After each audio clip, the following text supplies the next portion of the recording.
फोडाफोडीवरून होणाऱ्या वादानंतर एकनाथ शिंदे आणि रवींद्र चव्हाण एकाच कार्यक्रमात, मात्र चव्हाणांशी बोलताना शिंदेंची देहबोली आक्रमक।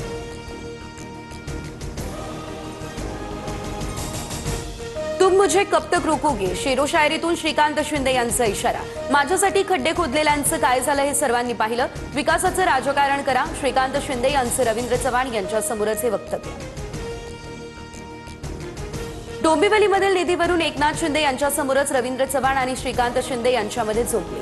फडणवीस सत्तेत आल्यानंतर डोंबिवलीला निधी, रवींद्र चव्हाण यांचं वक्तव्य, तर शिंदे मुख्यमंत्री झाल्यावर डोंबिवलीला निधी मिळण्यास झाली सुरुवात, श्रीकांत शिंदे यांचं उत्तर।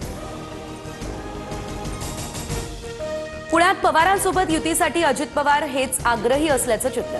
युतीसाठी अजितदादांचा पवारांचे विश्वासू अंकुश काकडे यांना फोन, पवारांना लिहिलेल्या पत्रात जगताप यांच्याकडून दादांच्या फोनचा खुलासा।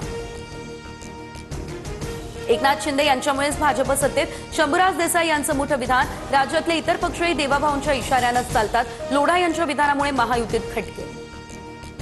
महायुती होती म्हणून आपण सत्तेत याचं भान प्रत्येकानं ठेवावं, कोण कुणामुळे सत्तेत अशी ही श्रेयवादाची लढाई नाही, नवनाथ बन यांचं शिवसेनेच्या नेत्यांना उत्तर। कोणत्याही परिस्थितीमध्ये मुंबईचा महापौर हा भाजपचा करायचा, दिल्लीतील आकांचा आदेश, विजय वडेट्टीवार यांचा आरोप। महायुतीमधील सर्व पक्षांचा मालक एकच, विरोधी पक्षनेते पद द्या, अन्यथा उपमुख्यमंत्री पदही रद्द करा, उद्धव ठाकरे यांचा हल्लाबोल। नेत्यांच्या मागे फिरणाऱ्या महिलांना पदं, रुपाली पाटलांकडून नाव न घेता चाकणकरांवर निशाणा, निर्णय घ्यावाच लागेल म्हणत रुपाली पाटलांकडून शरद पवार यांच्या सोबतचा फोटो पोस्ट। जळगावच्या धरणगावामध्ये स्ट्रॉंग रूम बाहेर महाविकास आघाडी कार्यकर्त्यांचा खडा पहारा, ईव्हीएमच्या सुरक्षेसाठी कार्यकर्त्यांना 4-4 तासांची शिफ्ट, मंडप टाकून शेकोट्या पेटवून ईव्हीएमवरती वॉच।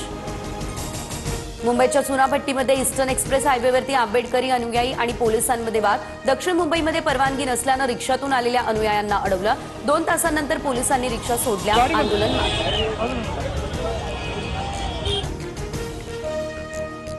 इंडिगोचे सीईओ पीटर एल्बर्स यांना हटवण्यात येणार, इंडिगो एअरलाइन्सवरती मोठा दंड लावणार, विमानं रद्द झाली त्यामुळे केंद्र सरकार कारवाईच्या तयारीत।